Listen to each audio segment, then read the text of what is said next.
Bonjour à tout le monde et merci au séminaire ISM. ISM, ça veut dire Institut d'études de l'islam et des sociétés des mondes musulmans. J'explique tout ça parce qu'il n'y a pas que des universitaires dans la salle et il faut un petit peu tout donner. Donc l'ISM qui est associé à la BULAC, la Bibliothèque universitaire des langues et civilisations, de nous accueillir ce soir dans le cadre du cycle 2024-2025 qui s'intitule « Écologie en islam, tradition séculaire et défis contemporains ». Et merci à Sophie Bilardello qui organise les conférences. Merci aussi à tous les amis et collègues qui sont dans la salle. Alors, nous sommes heureux d'être là ce soir pour vous présenter les Jardins d'Orient entre imaginaire et patrimoine.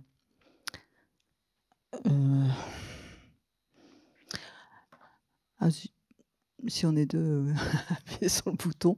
Voilà, donc pour en parler, Anna Cailloso, qui est à ma droite ici, qui est historienne et historienne de l'art, professeure des universités et professeure à l'Université d'Orléans, laboratoire Pollen.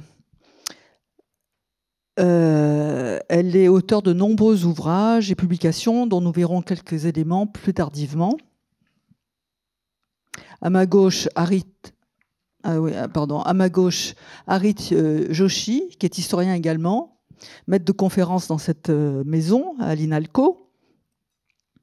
Et ses recherches portent principalement sur l'histoire politique et sociale de l'Inde, période médiévale et moderne, et sur l'historiographie indo-persane. Il enseigne aussi le hindi ici. Donc lui aussi est auteur et a dirigé de nombreux ouvrages, dont Rites et cérémonies politiques sous l'empire moghol au XVIIe siècle, et également, je vais essayer de le dire en anglais, The Ceremonial of Power, The Mongol Empire under Shah Jahan, donc qui vient juste d'être publié. Pour les accompagner, donc moi-même, Laurence Sebel, architecte urbaniste, enseignante à l'École nationale supérieure d'architecture Paris-Val de Seine, qui est située tout près d'ici, et membre du Centre de recherche sur l'habitat du laboratoire La Vue, c'est-à-dire laboratoire architecture, ville, urbanisme, environnement.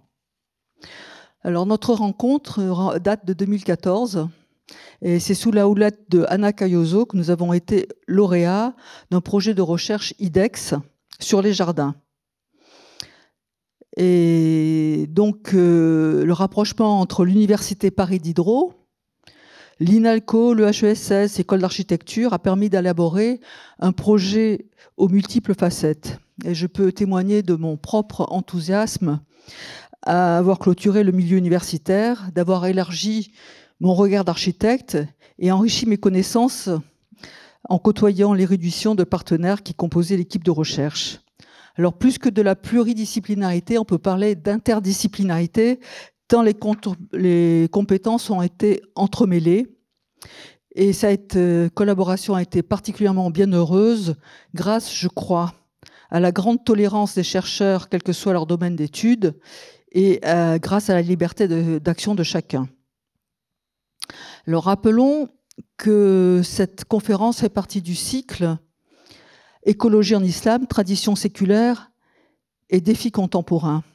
Et dans le petit flyer que vous avez, on explique bien que c'est une série de dialogues et discussions afin de comprendre les relations entre les êtres vivants et le milieu dans lequel ils vivent. On peut citer la phrase attribuée au prophète Mohammed: « La terre est verte et belle et Dieu vous a désignés comme les administrateurs de cette terre. » Donc il faut noter la parfaite inscription du thème du Jardin d'Orient dans le cycle Écologie en islam. Il préfigure les conditions climatiques que nous sommes amenés à connaître. Et au-delà de la curiosité, la maîtrise de ces conditions, par exemple l'aridité des sols, les problèmes de l'eau, apporte des solutions concrètes et également dans le vécu et les usages dans un contexte de changement climatique. Et de tout temps, les Jardins d'Orient représentent une source d'inspiration et la quête d'un idéal transmis par nos cultures et nos religions. Alors écologique, on peut dire entre guillemets avant l'heure, avant que le mot écologie existe.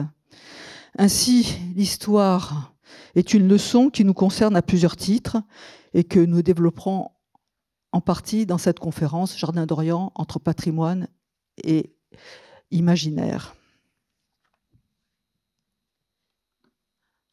Alors donc, notre collaboration a donné lieu à plusieurs manifestations en France et à l'étranger qui ont précédé la conférence de ce soir. Plusieurs colloques nous ont emmenés à Grenade en Espagne, Sao Paulo au Brésil, Bénouville en Normandie et bien sûr à Paris. Plusieurs publications ont été éditées aux presses universitaires de Valenciennes. Vous en avez 2 exemplaires qui circulent dans la salle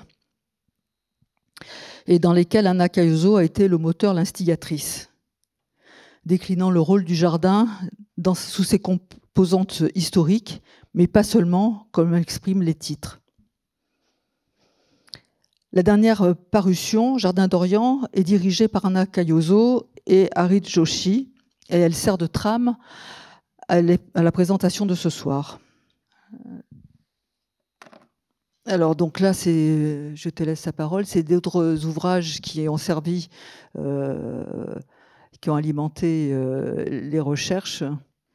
Oui, alors donc le thème du jardin, vous avez compris, est un thème qui intéresse les universitaires et un grand nombre d'historiens de l'art. Et vous avez une sorte de panel connu des grands ouvrages.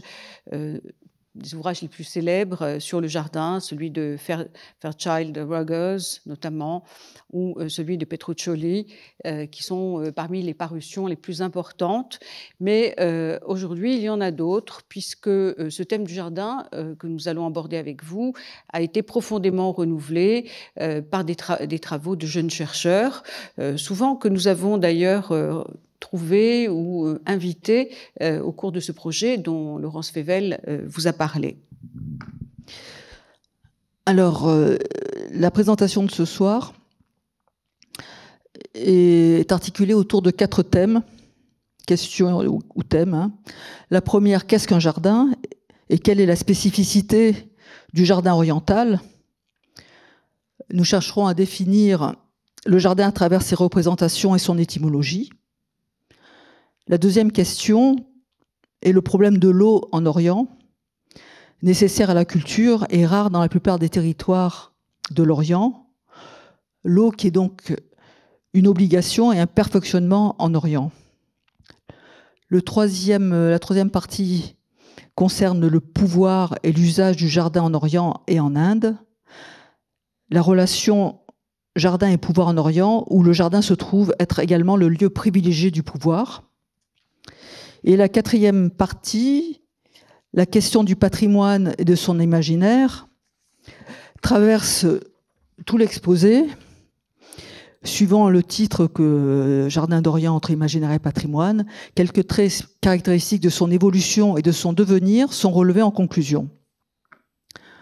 Donc, qu'est-ce qu'un jardin? La première partie, à travers donc la définition, l'étymologie et le jardin, l'évocation du paradis, le jardin en Orient. Ici, on a une représentation d'un jardin de l'Europe occidentale, une gravure du XVIe siècle, où le jardin est défini clairement par le récit biblique, le croisement des fleuves, la clôture. Une clôture qui marque l'opposition entre un extérieur aride et dangereux, sauvage, habité par des bêtes dangereuses, et un intérieur fertile, abondamment planté et protégé par des anges. Alors, justement, ce thème-là est illustré dans le livre Jardin d'Orient par Véronique Grandpierre et Georges Jablonski-Sidéris, qui extrait une citation de la Bible dans la Genèse. Le Seigneur Dieu planta un jardin en Éden, à l'Orient, et il y plaça l'homme qu'il avait formé. Le Seigneur Dieu fit germer du sol tout arbre d'aspect attrayant et bon à manger, l'arbre de vie au milieu du jardin, et l'arbre de la connaissance de ce qui est bon ou mauvais. Un fleuve sortait d'Éden pour irriguer le jardin. De là, il se partageait pour former 4 bras. Donc, le premier s'appelait Pishon, le deuxième Gihon, le troisième, plus connu, était le Tigre, et le quatrième, l'Euphrate. Le Seigneur Dieu prit l'homme et l'établit dans le jardin d'Éden pour cultiver le sol et le garder. Donc le jardin d'Éden, qui nous fait tous fantasmer, est bien situé en Orient et en Mésopotamie. Donc le jardin, c'est le mot français. Il s'appelle Garth en francique, qui est l'ancien français. Et en francique plutôt, Garth en francique, oui, pardon. Garden en anglais, Garten en allemand, Hortus conclusus latin. Hortus, on a la racine horticole et conclusus, clôture. Paradeisos grec, Pardes hébreu, Péridésa persan. Donc le jardin, par l'étymologie, c'est un enclos cultivé. Le jardin en Orient. Laurence Fével vient de vous définir le jardin. Il y a plusieurs étymologies. Il y en a beaucoup également dans le monde oriental. Peridaesa est le mot iranien qui va donner Ferdos, qui est le mot jardin. Et dans le monde arabe, le mot jardin aussi se décline, Raoud par exemple, ou Jannah. Il y a un grand nombre de termes. Bien sûr, un de nos thèmes préférés dans cet ouvrage a été de nous attacher à définir les liens entre le jardin et le paradis. Et c'est Véronique Grandpierre, qui est assyriologue, et qui a proposé une communication sur le jardin d'Éden, ou paradis urbain, donc sur la Mésopotamie, qui est l'ancêtre de tous les jardins, notamment les jardins suspendus de Babylone, dont on sait qu'ils ont existé, comme l'ont démontré les assyriologues. Alors bien sûr, nous avons aussi un imaginaire du jardin dans le monde arabo-musulman qui est véhiculé notamment par des manuscrits à peinture. À partir du XVe siècle, on a à Paris un très très beau manuscrit qui a été fait à Hérat, en Afghanistan, donc en Asie centrale, sous la dynastie des Timourides, qui étaient des adeptes du jardin, puisque, on en reparlera, les princes timourides habitaient principalement dans les jardins.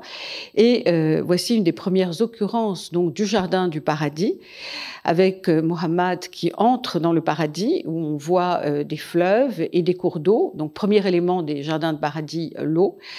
Deuxième élément, un arbre de vie. Donc un arbre qui ne meurt jamais, au pied duquel poussent, ou plutôt coulent les 4 fleuves dont on vous a parlé. Et dans ce jardin de paradis sont déjà admis des femmes remarquables et des houris qui accueilleront les croyants à la fin des temps. Vous voyez ici qu'il n'y a pas d'organisation du jardin, mais simplement l'évocation par les arbres fruitiers et surtout par l'eau. Mais dans le monde iranien, quand on parle du jardin, on peut aussi, dans les représentations et les miniatures, évoquer le paradis avec d'autres éléments, dont la montagne. Parce que, effectivement, l'origine de l'humanité dans l'Avesta et aux origines donc, des mythes iraniens, c'est la montagne où est né le premier homme et le taureau primordial. Et la montagne est représentée en gloire avec les cours d'eau qui en descendent, comme vous le voyez ici, dans une représentation, je dirais, sublimée de la poésie mystique de Nizami. Alors justement, qu'est-ce qu'un jardin? C'est notre premier thème et notre première question. Quand on parle des jardins d'Orient, immanquablement, le jardin, comme le jardin de paradis, est un espace clos de murs. Vous le voyez ici dans un poème de la fin du XIVe siècle où le héros courtise la jeune femme enfermée dans un pavillon de jardin. Deuxième élément, on pense que le jardin est réparti géométriquement selon 4 quartiers et on appelle cela en persan char-bar, c'est-à-dire 4 jardins. Ensuite, troisième élément, une enfilade de canaux, comme vous l'avez vu, importance de l'eau, réservoirs et bassins. Quatrième élément, des pavillons qui sont parsemés dans le jardin et qui sont occupés à un moment donné. 5e élément, des parcelles de fleurs et finalement des arbres qui sont complantés, comme on le voit ici. Et est-ce que c'est là, véritablement, le jardin d'Orient, on va dire, archétypal? Eh bien, en fait, ce type de jardin, on va le retrouver à partir du XVIe siècle dans le monde iranien et, comme l'expliquera Arid Joshi, dans le monde indien et moghol.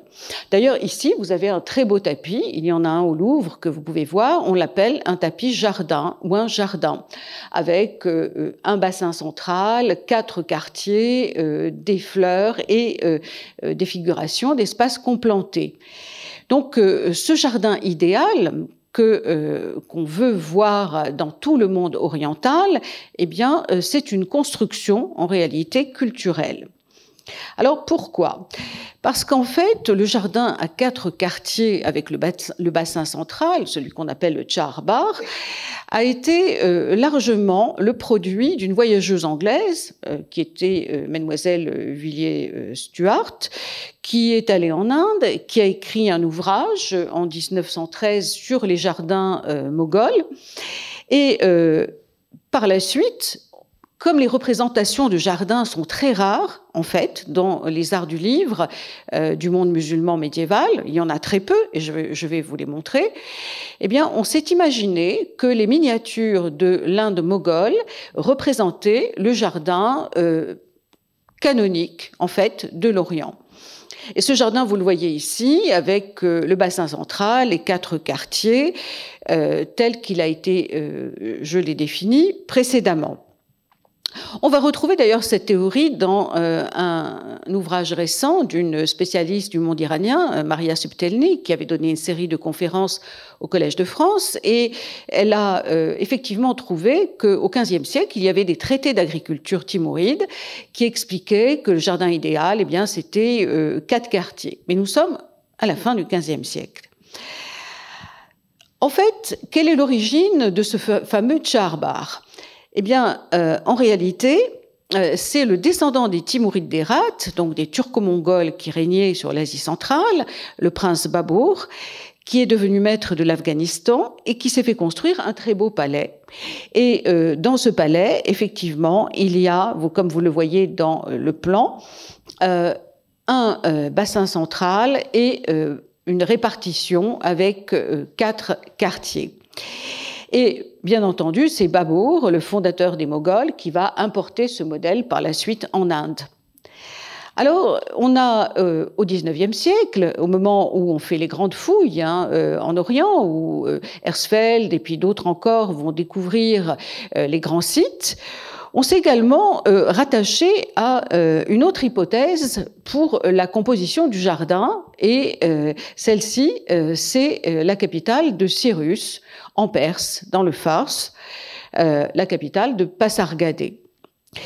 Les premiers archéologues déblayent Pasargadae et puis arrivent sur le site principal où on voit des pavillons et on va, dans les années 60, faire le relevé de ce qu'on imagine être le jardin de Cyrus ou le jardin idéal. Et comme vous le voyez ici, les relevés qui ont été faits et qui par la suite ont été confirmés, notamment par un grand spécialiste des jardins qui est David Stronach. En 89, il fait un article et il dit, oui, le premier Charbar, jardin à 4 quartiers, c'est Pasargadae. Et d'ailleurs, il produit un dessin où on voit 4 parcelles, peut-être avec un canal central, mais il n'y a pas de bassin au centre. Évidemment, la mission française en Iran a beaucoup travaillé sur ce site et si vous voulez approcher un peu les fouilles qui ont été faites, vous pouvez aller sur un site qui s'appelle Akemenet, qui a été fondé par le professeur Briand et qui est alimenté par la production de la mission archéologique française, notamment Rémy Boucharla et d'autres encore. Et on s'est aperçu, en fait, en faisant une prospection géophysique, 3 archéologues qui sont Sébastien Gondé, également Christophe Benec et Kourash Mohamed Hani, ont fait des relevés entre 2009 et 2012, et là, ils se sont rendus compte que, ça regardez, ce n'était pas du tout ça, qu'il y avait probablement non pas un jardin, mais plusieurs jardins, qu'il y avait plusieurs bâtiments, et qu'en réalité, le fameux jardin de Cyrus ne présentait pas un canal, mais autre chose, et donc il fallait renoncer à l'hypothèse du Tchahar fondée sur l'origine achéménide. Donc, ce fameux jardin idéal, eh bien, un imaginaire. À ce moment-là, on peut se poser la question de savoir, mais alors, qu'est-ce que c'est qu'un jardin d'Orient? Il faut explorer des sources. Quelles sources avons-nous pour connaître ces jardins du passé, ces jardins qui sont arrivés à partir de l'époque de la conquête islamique et même peut-être antérieure en Arabie? Quelles sources avons-nous? Alors, nous avons des sources écrites en grand nombre, de l'époque abbasside, par exemple, et jusqu'au XIe siècle. Nous avons également des poètes en Afghanistan, à l'époque des Hasnévides, à la cour de Rasna. Donc, il y a ensuite d'autres auteurs qui, à l'époque Saljoukide ou Mamelouk, et Jean-Charles Dussène a travaillé sur les jardins du Caire grâce à ces sources, nous décrivent des jardins. Donc, on a des sources écrites. Mais est-ce qu'on a encore des sources ou des témoignages, je dirais, des survivances de ces jardins, plus qu'archéologiques? Et enfin, est-ce qu'on a des survivances, des témoignages visuels? Alors, qu'est-ce qu'il nous reste véritablement des jardins médiévaux? Les jardins médiévaux, ce sont souvent des reconstructions du XIXe siècle. On en a en Occident avec la Ménara almohade de Marrakech. On en a également, vous connaissez tous l'Alhambra et le Généralif à Grenade, qui date du XVe siècle, mais c'est un jardin largement reconstruit pour ses essences végétales au XIXe siècle. Notre collègue de Grenade, qui était conservateur du musée d'histoire botanique, José Tito Rojo, a écrit sur l'Alhambra et le Généralif, et il a débusqué un peu l'histoire de toutes les essences qui s'y trouvent, et il nous a démontré qu'en fait, plus rien n'avait survécu. Donc, on a également des jardins en Inde, et là, on peut peut-être avoir une approche patrimoniale parce qu'ils sont beaucoup plus récents. Ils ne datent pas de l'époque médiévale. Les jardins médiévaux, on n'en a pas. En revanche, aujourd'hui, on a des jardins qui peut-être, je dirais, ne sont pas fossiles, mais témoignent de pratiques très anciennes. Ce sont les jardins d'oasis, et en particulier l'oasis d'Aloula, dans la province de Médine, en Arabie Saoudite. Et précisément, un des contributeurs de cet ouvrage, qui est mon ancien doctorant, qui est docteur d'ailleurs, il a fait sa thèse sur les jardins de l'Algérie coloniale, travaille dans cette oasis et participe à la reconstruction de l'oasis et des jardins.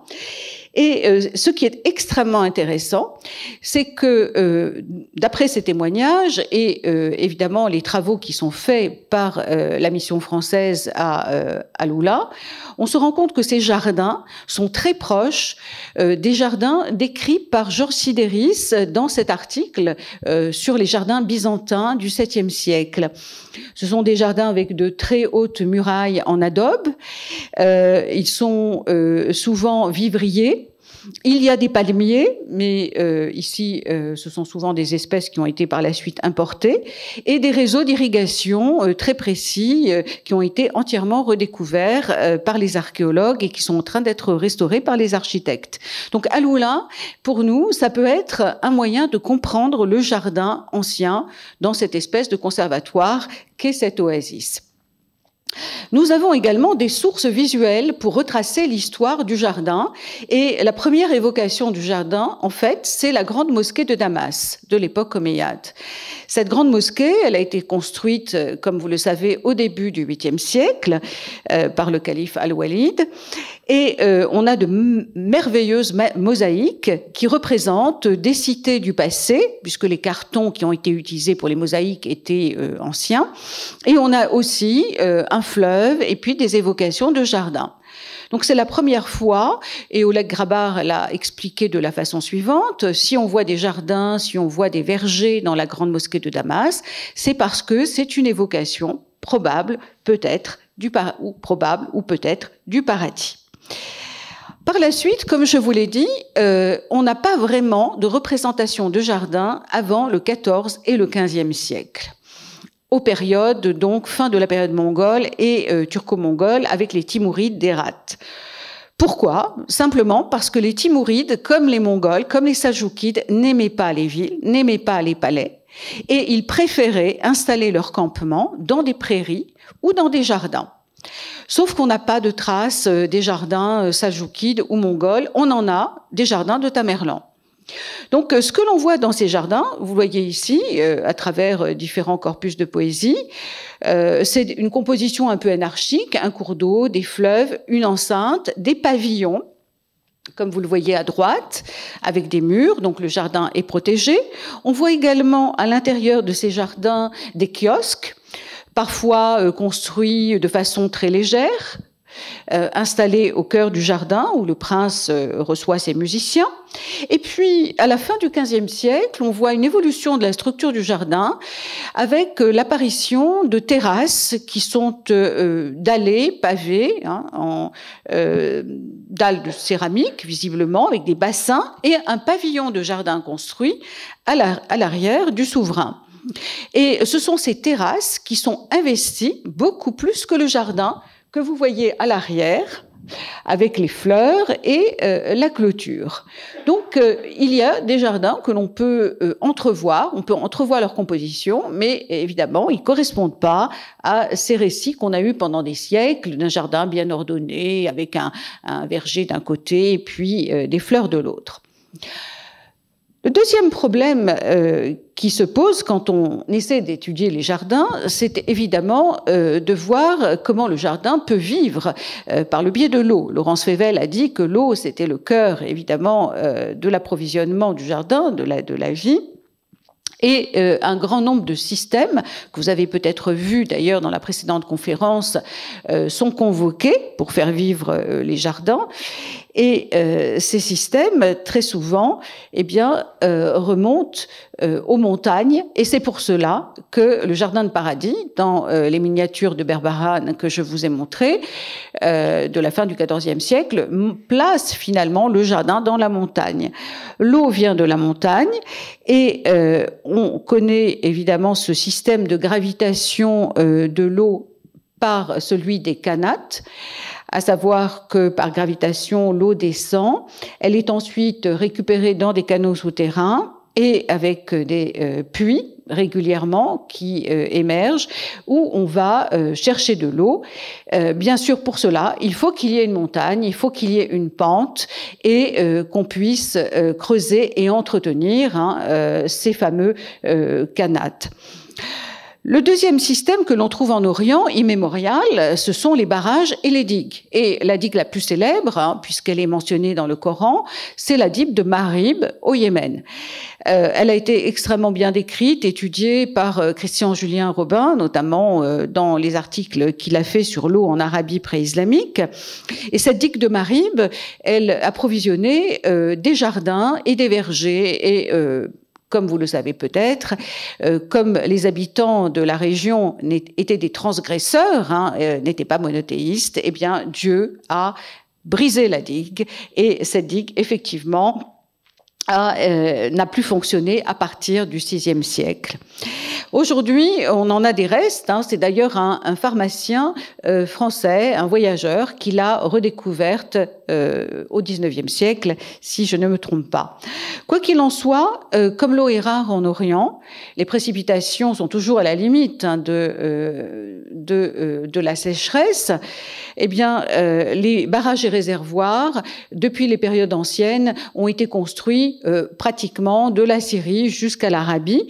Les archéologues français qui travaillent sur les paléoméiades, comme Charles Gengan, Denis Gengan, pardon, montre que en Syrie, il y avait des barrages de retenue d'eau pour les grandes exploitations omeyyades et cela servait aussi, par exemple, dans les bains, comme pour le palais omeyyade de Qusr Amra. Toutefois, pour les petits jardins privés, tous ces petits jardins que l'on voit décrire, que ce soit en Égypte, que ce soit au Proche-Orient, on a des systèmes très simples. Il suffit finalement d'une vis d'Archimède et d'un cours d'eau pour pouvoir approvisionner le jardin en eau. De la même façon, quand on a des grands fleuves, c'est le cas de la Syrie avec l'Oronte, de grandes roues à Noria sont construites, et il y en a encore à Hama par exemple ou à Homs. Et je vous rappelle que l'extraction de l'eau, l'approvisionnement en eau, a fait l'objet d'ouvrages d'hydraulique hérités de l'ingénierie alexandrine, mais qui a par la suite connu un grand développement à la cour des Abbassides, puis ensuite, à la fin XIIe et XIIIe siècle, dans le monde mésopotamien, puisque à ce moment-là, un ingénieur, Al-Jazari, a conçu tout un ouvrage sur les automates et l'approvisionnement en eau. Les norias, eh bien, on les trouve dans tous les villages, pratiquement.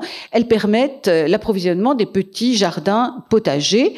Mais on va voir ces norias également, ces roues à aube, plutôt, ces roues à aube, dans une miniature d'un manuscrit qui est conservé au Vatican et qui représente probablement Séville. C'est le hadith Bayad wa Riyad qui raconte une histoire d'amour, et on voit l'amoureux sur le bord du Guadalquivir avec cette roue à aube qui approvisionne les jardins. On s'est rendu compte en fait que des petites roues à aube étaient la façon la plus commune, aussi bien en Espagne que sur le Nil, en Égypte, pour approvisionner les petits jardins. C'est un article important qui a été écrit par Stéphane Pradine, qui est un archéologue islamisant, qui a montré cela. Bien sûr, il faut extraire l'eau, mais il faut aussi la conserver. C'est pour l'essentiel la construction de grands bassins, les grands bassins Ahlamides par exemple, en Ifriqiya, nous permettent de voir comment cette eau décantée était filtrée puis redistribuée. Également, vous pouvez voir que au Maghreb, plutôt en Occident musulman, on a un système également de résurgence qui sont les Kétara. Cette fois-ci, il ne s'agit pas d'eau qui descend par gravitation de la montagne, mais simplement de l'exploitation de la nappe phréatique souterraine par des puits et qui forment ainsi des résurgences permettant l'irrigation. Toujours dans le monde occidental maghrébin, je vous rappelle que la plupart des grandes propriétés sultaniennes, à partir des Almohades, voient l'installation de grands bassins pour irriguer les vergers que l'on a autour des palais. Et Mehdi Ouergat, dans sa thèse, mais aussi dans ce volume sur Jardin d'Orient, a fait un très bel article sur la gestion de l'eau dans ces propriétés almohades.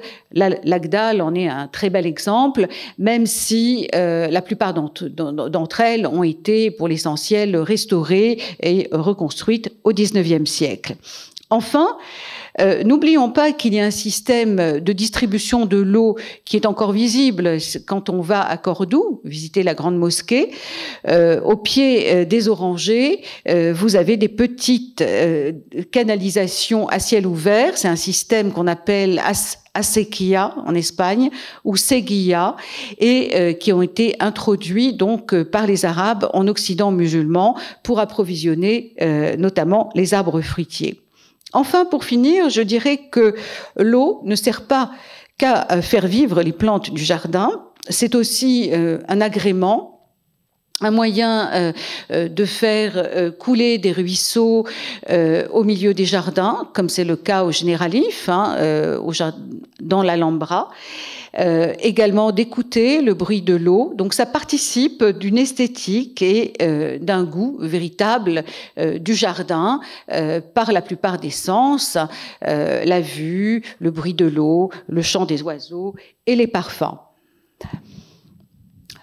La troisième question que nous nous sommes posées, principalement d'ailleurs dans toutes nos rencontres, c'est la relation entre le pouvoir et l'usage du jardin. Et de ce point de vue, un certain nombre de contributeurs, Jean-Charles Dussène, Mehdi Ouergat, moi-même, avons travaillé sur ces liens entre le pouvoir et le jardin. Est-ce que les pouvoirs ont toujours eu un jardin ? En Orient, c'est vrai, en Occident musulman aussi, parce que le jardin, c'est le lieu d'exposition du pouvoir. C'est là où le pouvoir s'affiche, où il affirme évidemment son contrôle sur la maîtrise de la nature. De ce fait, le problème des jardins a été évoqué très tôt. Dans le monde omeyyade, il est encore assez peu connu, mais dans le monde abbasside, Alastair Nursedge, qui est archéologue, spécialiste du monde omeyyade, qui a également fouillé à Samarra, bien après Hersfeld, a beaucoup travaillé ces derniers temps sur les jardins, et il a produit d'ailleurs un article sur les jardins de Samarra. Samarra, c'était la capitale abbasside, la deuxième capitale, à partir de 840, créée par Murtasim.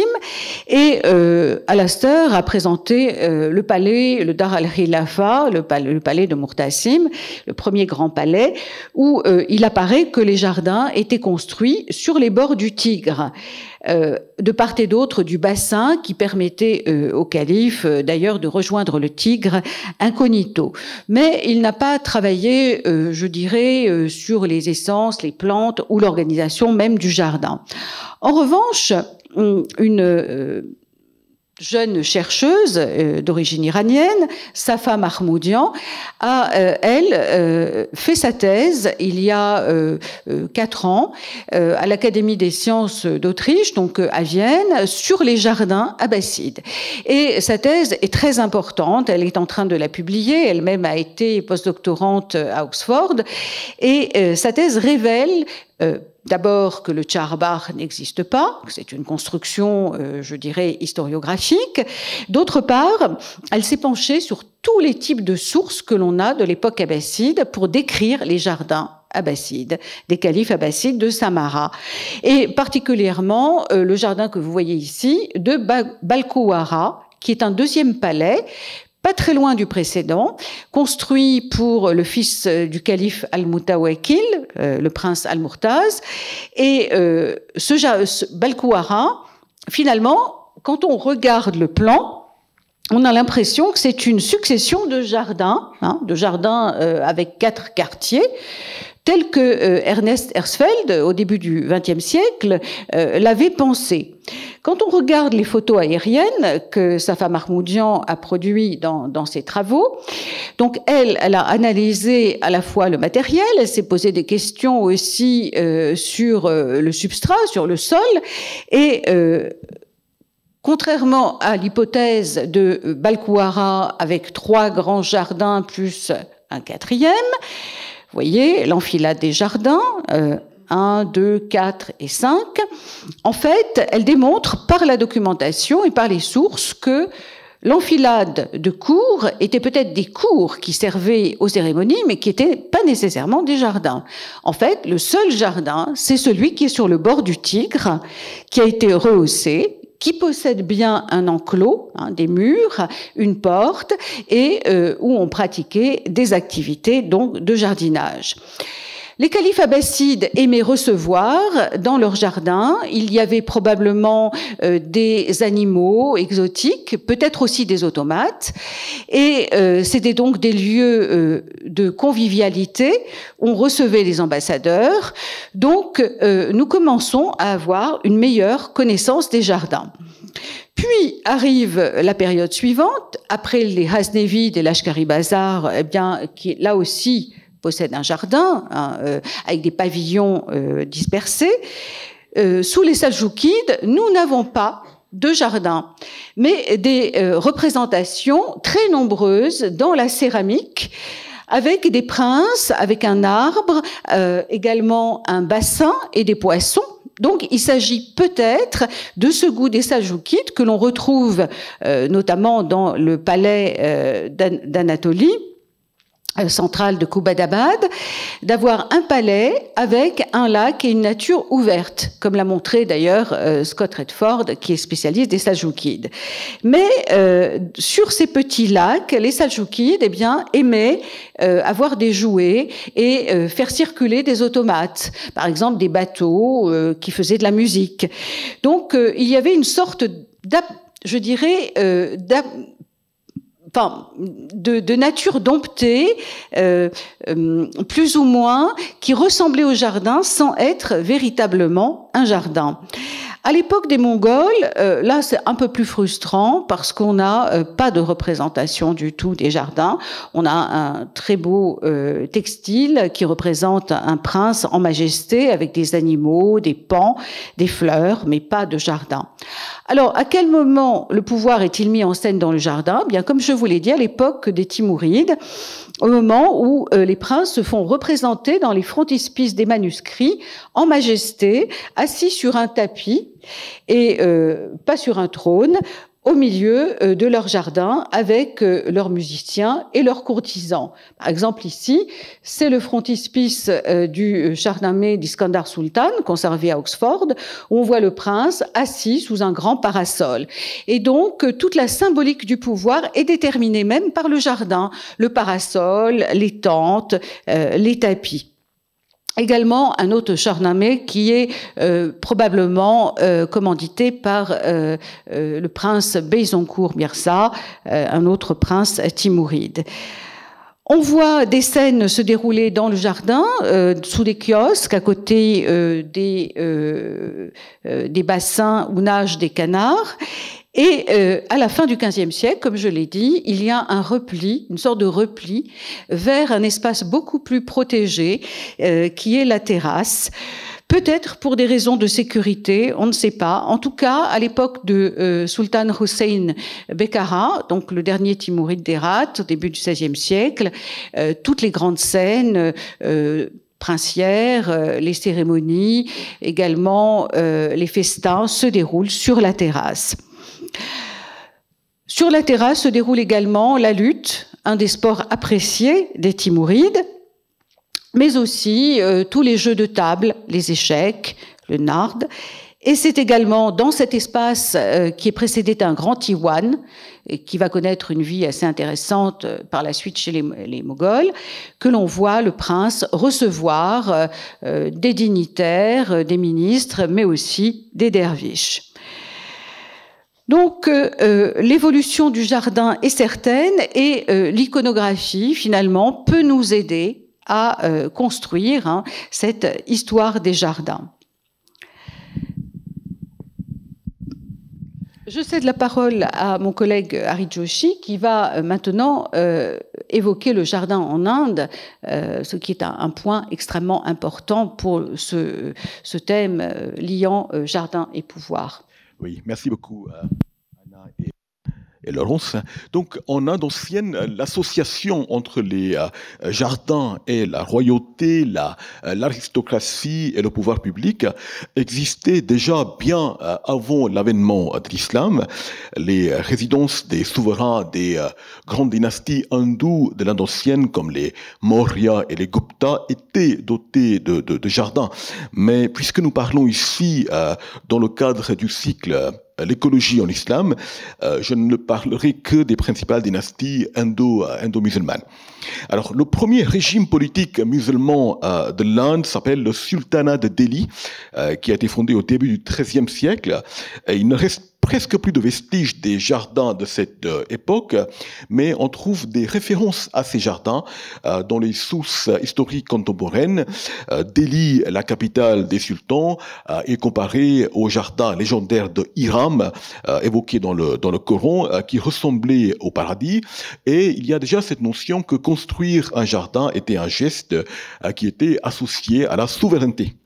Alors, quelques siècles plus tard, en 1526, la dynastie moghole a été fondée en Inde et nous en savons davantage sur les jardins à partir de cette période.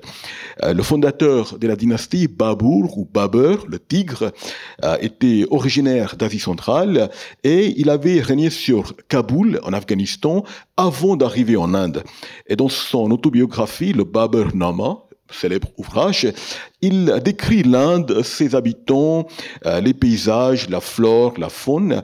Et Babur avait une piètre opinion des jardins qu'il avait vus en Inde. Cela dit, il ne faut pas oublier qu'il n'était pas resté longtemps, il est resté que 4 ans en Inde et il n'a pu visiter que très peu de régions dans le pays. Babar critiquait notamment ce qu'il considérait comme leur manque d'organisation et l'absence d'eau courante dans ces jardins indiens. Ce qui semble l'avoir perturbé, c'est que ces jardins indiens n'avaient pas été aménagés selon les normes auxquelles il était habitué, qu'il était significativement différent des jardins qu'il avait vus depuis son enfance dans les villes timourides emblématiques comme Samarcande et Bukhara. Mais la réaction de Babar est allée bien au-delà de cette expression de nostalgie et il a décidé de créer des jardins dans le pays qu'il venait de conquérir. Et certains considèrent ces mesures de Babar comme une façon de marquer son territoire, d'affirmer son intention de gouverner l'Inde à sa façon, voire de mettre de l'ordre dans un paysage politique indien qu'il jugeait chaotique. Et la peinture dans laquelle nous avons vu Babar en train de surveiller la construction du Bagh-i-Wafa, le jardin de la fidélité près de Jalalabad, que Anna nous a montré il y a quelques minutes, serait une véritable métaphore de son projet politique. Alors, nous avons ici une diapositive qui montre comment Babar s'est attelé à cette tâche.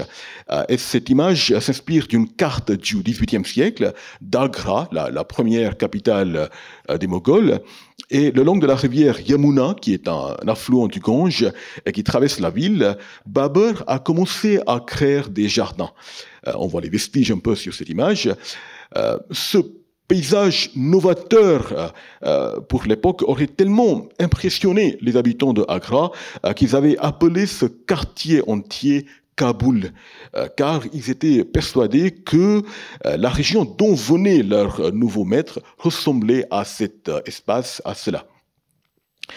Alors, les successeurs de Babar, les grands Moghols comme on les appelle, ont perpétué cette tradition et ils ont mis en place des jardins dans toutes les villes, les capitales mogholes, Agra, Lahore, Delhi, ainsi que dans d'autres centres urbains.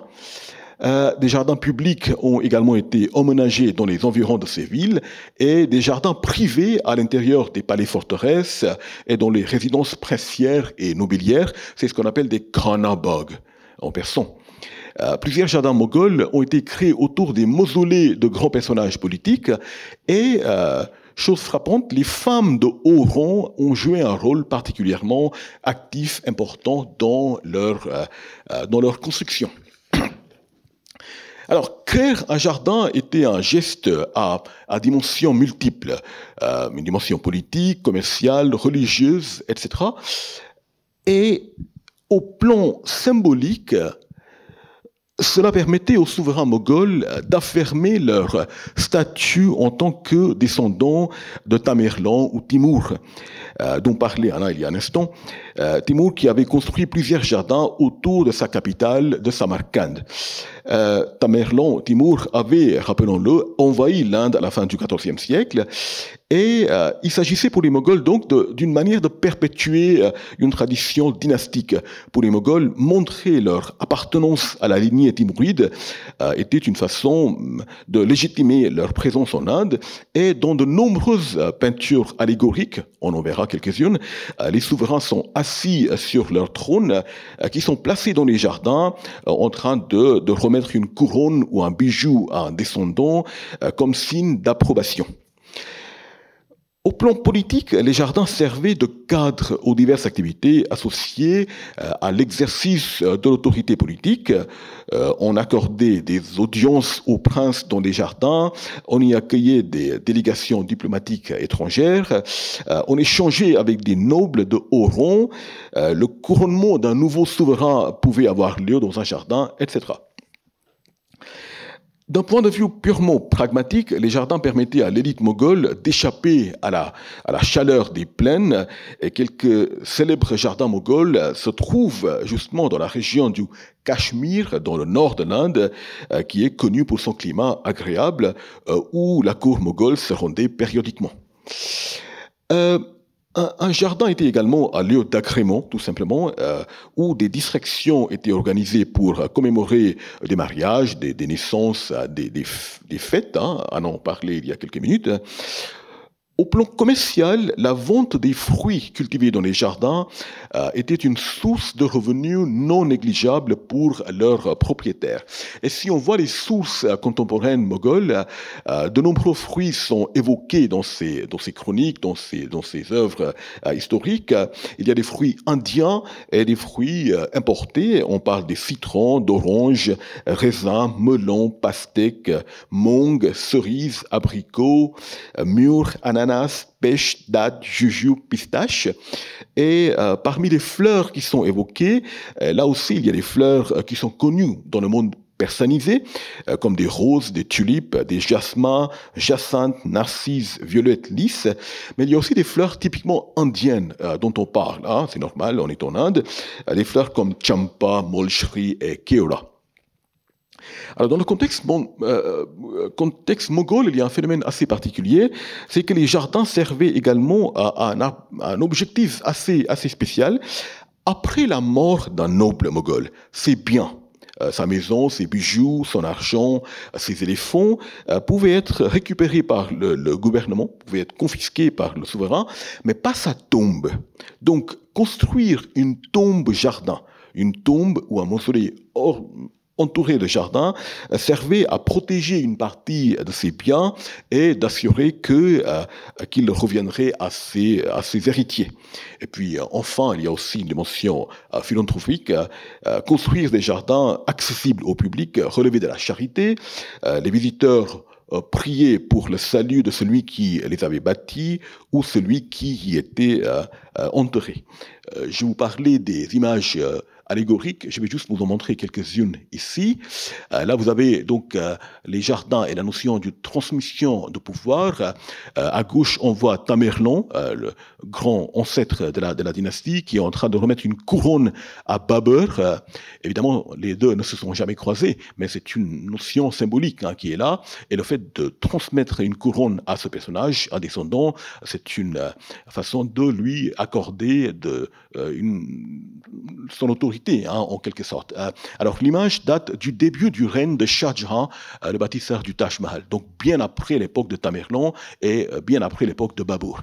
À droite, vous avez une miniature moghole, également extrêmement symbolique, dans lequel on voit Akbar, donc le troisième de ces souverains moghols, petit-fils de Babur, et à sa droite est assis, habillé en orange, son fils Jahangir, le quatrième de ses souverains, avec qui il a eu des problèmes, je ne les évoquerai pas. Et à sa gauche, on voit son petit-fils, Shah Jahan, bâtisseur du Taj Mahal, futur bâtisseur du Taj Mahal, et on voit que Akbar est en train de remettre une couronne à son petit-fils, sans même regarder son fils avec qui il avait des relations un peu tendues.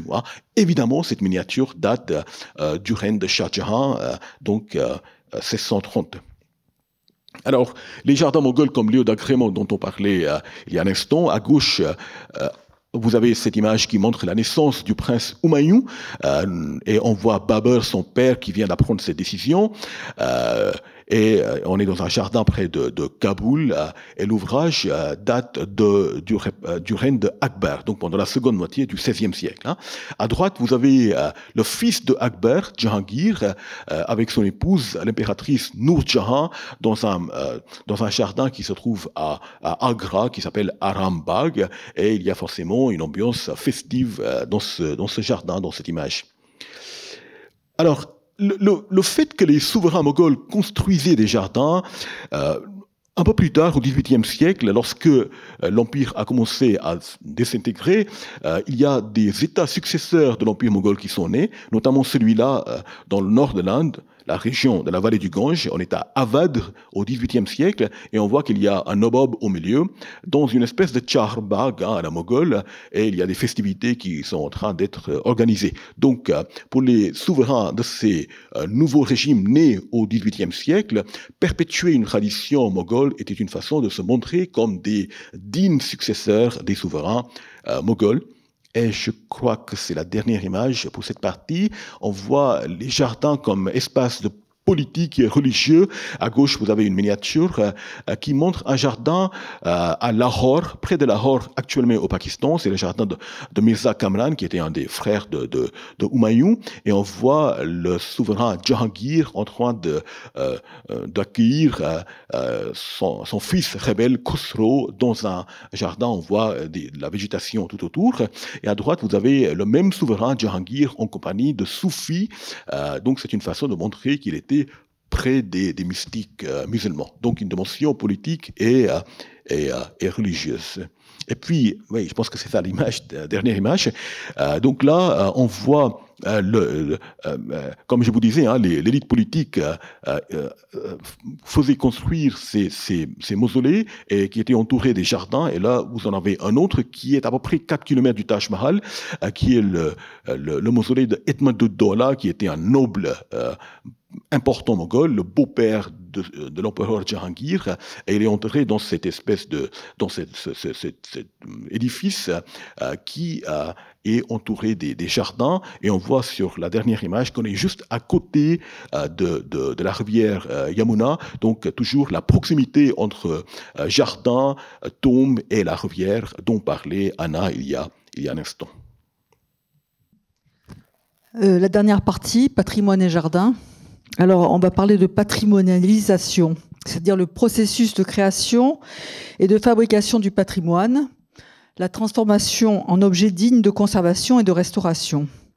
Donc, la patrimonialisation apparaît au XIXe siècle, suite aux désastres causés par le temps et le vandalisme.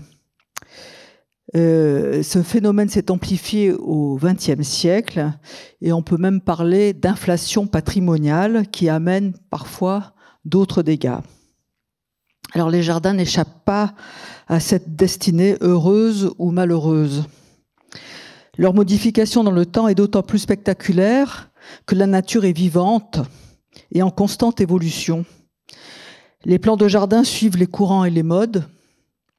Et les jardins historiques sont tous des reconstitutions des anciens modèles. Et ils sont plus ou moins fidèles aux tracés et aux plantations d'origine. Alors là, on a l'exemple de la forteresse de l'Alhambra, et ces palais avaient été abandonnés à la suite du départ du dernier émir de Grenade en 1492. Elle tombe en désuétude, sert de bagne et de magasin de vivres, habitée par les mendiants et livrée aux pillards.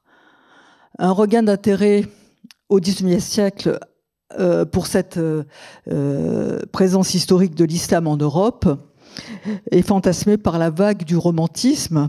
Elle est illustrée ici par Gustave Doré, avec un texte de Charles d'Arvilliers.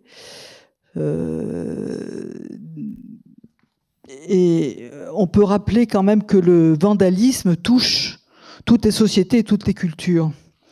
Par exemple, les peintures d'Hubert Robert exaltant les ruines de l'Empire romain en Italie au XVIIe siècle, au XVIIIe siècle plutôt.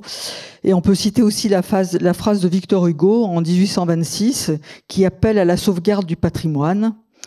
Et il dit « Quels que soient les droits de la propriété, la destruction d'un édifice historique et monumental ne doit pas être permise à ces ignobles spéculateurs que leur intérêt aveugle sur leur honneur.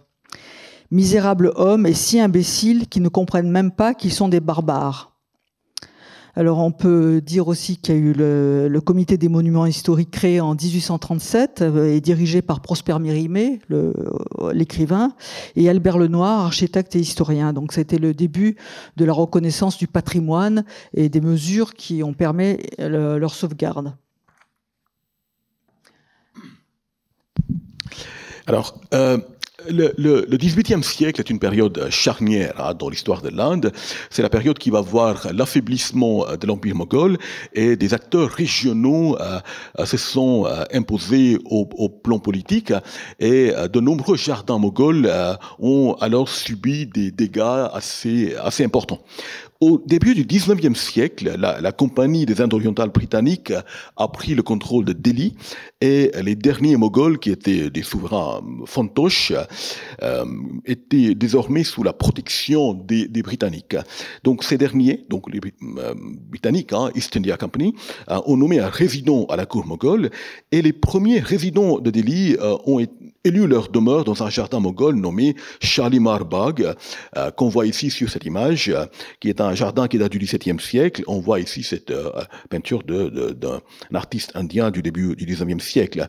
Alors, une source en ourdou nous donne l'étymologie de ce mot Shalimar, et selon cette explication, le mot Shal veut dire demeure en hindi, et Mar veut dire plaisir ou agrément. Donc, Shalimar Bagh veut dire le jardin qui est un lieu d'agrément. Ensuite, après l'échec de la mutinerie de 1857, la fameuse révolte des Sipahis dont vous avez sans doute entendu parler, l'Inde est devenue une colonie britannique. Et certains jardins moghols de Delhi ont été le théâtre des hostilités entre les rebelles et les forces de la East India Company. Et les Britanniques ont transformé ces jardins en lieu de mémoire, pour reprendre le terme de Pierre Nora. Et des mémoriaux ont été érigés par le nouveau régime dans ces jardins pour commémorer cet événement. Et on voit ici, dans la prochaine image, des casernes militaires britanniques qui ont été construits dans un jardin moghol du XVIIe siècle qui se trouve dans le fort rouge de Delhi. Et c'est un jardin qui porte le nom de Hayat Baksh Bagh, ça veut dire les jardins qui donnent la vie. Mais on voit au premier plan une partie du jardin ancien, mais derrière on voit les casernes britanniques. Alors, ces jardins, donc outre ces mémoriaux qui ont été érigés, il y a des édifices utilitaires qui ont été construits, comme celui-ci. Donc ces jardins qui autrefois avaient été des symboles de la puissance des empereurs moghols, de leur sensibilité esthétique et de leur capacité à dompter la nature, eh bien ces mêmes jardins incarnaient désormais la domination coloniale. Et ce usage de jardin comme lieu commémoratif par le régime colonial est également évoqué dans l'article de Mohamed Metaloui dont parlait Anna il y a l'instant sur le jardin de Prague à Alger. Et il y a une contribution de ce chercheur dans notre volume qui est en train de circuler quelque part. Alors, une question s'impose à cette époque aux autorités coloniales, en Inde comme ailleurs. Que faire du patrimoine architectural du pays colonisé? Il a été décidé de l'entretenir et, si possible, de le restaurer.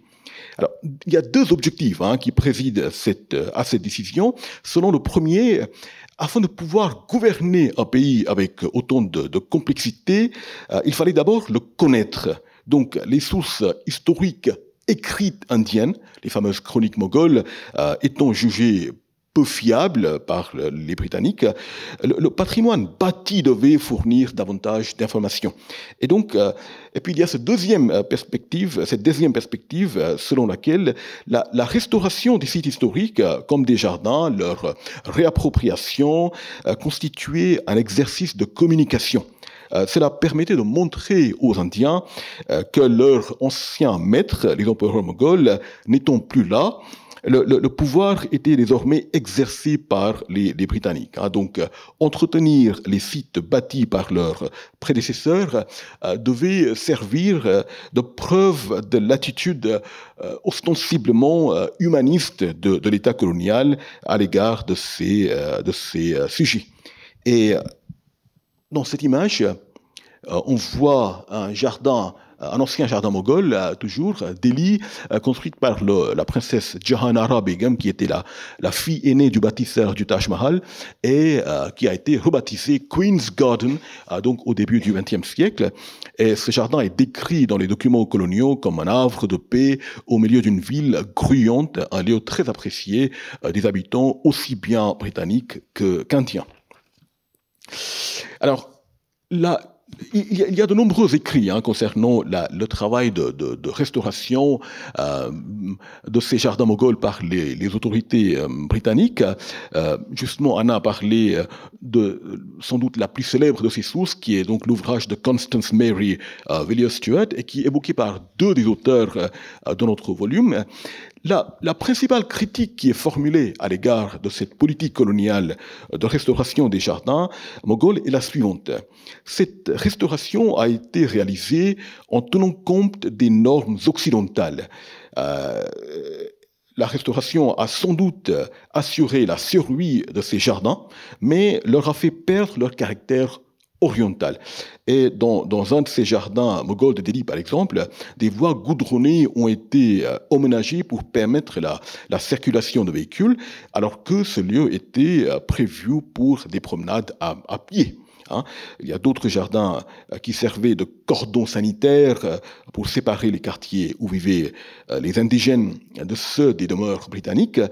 Et ce positionnement de l'Archaeological Survey of India, qui est chargé de la restauration du patrimoine indien, son positionnement vis-à-vis des jardins est incarné par le célèbre Conservation Manual qui a été préparé par le directeur de l'Archaeological Survey of India de l'époque, John Marshall. Et dans ce manuel, il demande aux autorités responsables des jardins, les site superintendents, comme on dit, il leur demande de conserver l'esprit des jardins moghols lors de leur restauration, mais sans chercher à les reconstituer à l'identique. Ainsi, il n'était pas indispensable de n'y planter que des arbres, des plantes et des fleurs connus à l'époque moghole. Ce qui importait, selon ce manuel, c'était de tenir compte des goûts des visiteurs modernes. Voilà, et ça suffisait. Et si on voit la politique à cet égard après l'indépendance, moi je trouve que cette attitude semble avoir persisté après l'indépendance en 1947, aussi bien en Inde qu'au Pakistan. Pour entretenir les jardins moghols, les autorités indiennes et pakistanaises se sont moins intéressées à leur historicité. Par exemple, elles n'ont pas jugé nécessaire de consulter les sources historiques pour se renseigner à leur sujet, mais se sont préoccupés davantage des intérêts et des attentes des visiteurs modernes. Juste pour terminer, on constate dans la contribution de Mohamed Metaloui, cet article dont je parlais il y a un instant, que la situation est comparable en Algérie, où des lois existent pour la protection des jardins historiques classés, mais leur conservation est assurée par les autorités locales. Elle n'est pas confiée aux architectes paysagistes spécialistes de ce travail, et donc ce travail de restauration est effectué sans forcément tenir compte de l'importance historique de ces jardins. En fait, dans les années 1910, les Britanniques ont construit ce qu'on appelle la New Delhi. Et là, l'image montre ce qui était à l'époque le palais du vice-roi, et qui après l'indépendance est la demeure du président de la République indienne. Et puis c'est une des plus grandes résidences dans le monde entier. L'édifice date de 1918, et à l'époque les Britanniques ont aménagé des jardins qu'on appelait les jardins moghols. Et on en voit donc une partie dans cette image. Et pendant les 3/4 de siècle qui ont suivi l'indépendance, il était autorisé, tout à fait possible, de les visiter. Le public a été accueilli, mais on a retenu ce mot moghol pendant le 3/4 de siècle, les 75 ans qui ont suivi l'indépendance.